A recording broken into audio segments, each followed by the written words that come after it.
Nicole, and today I'm going to be talking to you about things that will help you be more successful as a surf photographer or cinematographer or videographer, whatever category you're in. These tips will be very useful for you. These are things that I wish I had known sooner, and I'm happy to share them with you.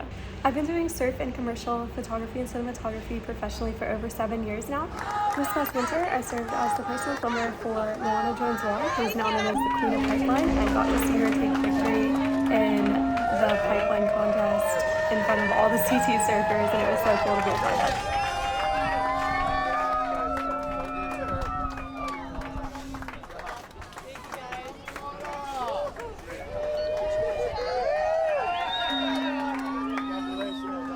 So the first thing that's really important is showing up and be consistent. So that's through your website, through your reach outs, through emails, through whatever social platforms that you're using to promote your work and have people be aware of your services. The next thing is making sure to market yourself. A lot of people think that the clients will come to you, like if you have a great photo, but the truth is you actually need to put in the groundwork to make that happen. So I highly recommend that you build your portfolio around what you want to be shooting and what sort of work you want to be getting. And your marketing can be across all sorts of platforms, whether it be Instagram, TikTok, LinkedIn, Facebook, emails. You could have an email list. You could have your website where you produce a blog. You can do all sorts of stuff. You can even go on YouTube. Other things you can do are you can run ads, whether that's through social or web or in your local newspaper, your area. You can do mail order ads where they put like a flyer in everyone's mailbox in a certain area.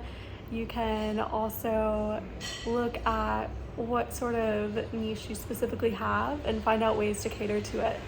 Posters, business cards, and word of mouth are all very valuable as well. One thing I would say about your business cards is you can hand them to different people on the beach if you got like certain shots or videos of people.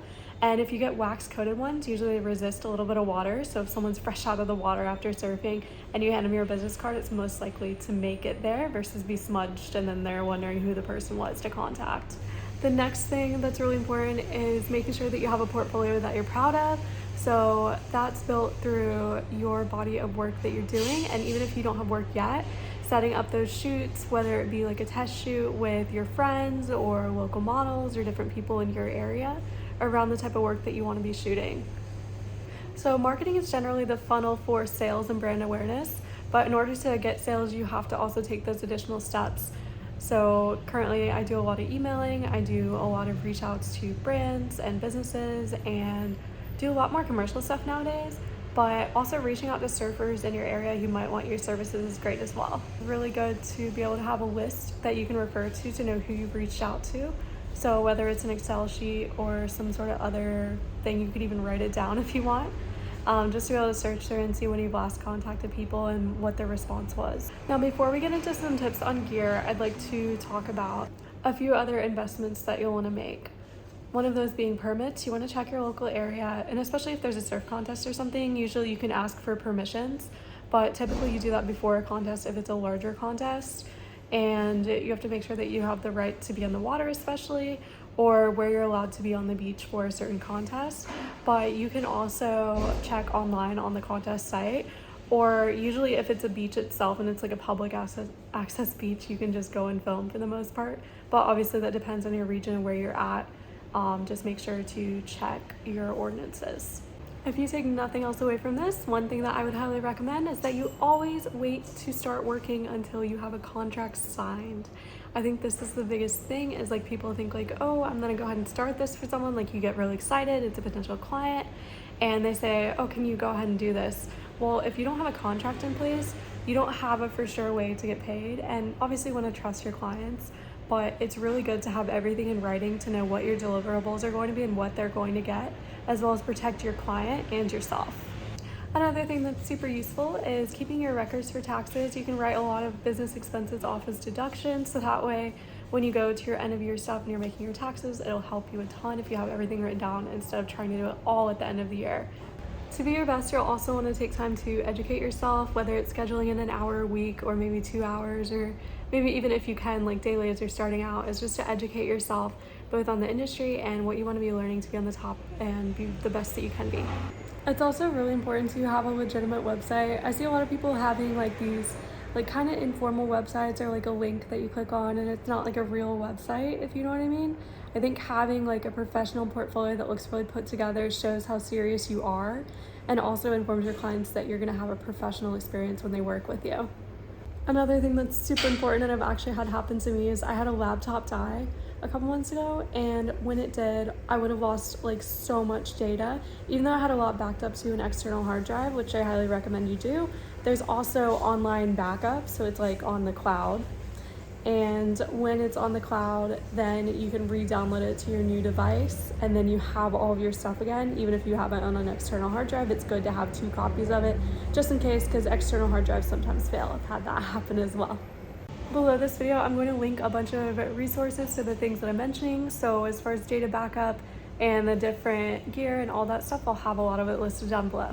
Let's talk about gear. It's a common question people have is, what gear do you have, or what different things do you use? And honestly, there's a lot of little things that will help you along the way.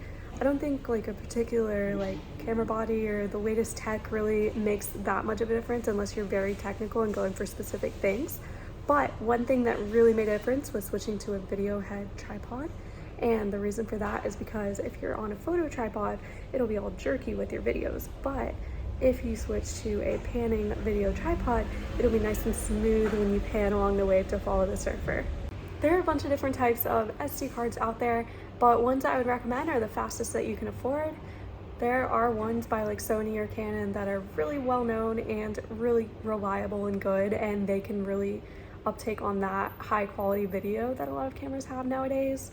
And you'll want to use those if you're doing a lot of video. But if you do SanDisk, they have like the Ultra Plus and the Extreme. Those are usually pretty good, but if you're doing continuous like clips on and off, you may have a little bit of lag time.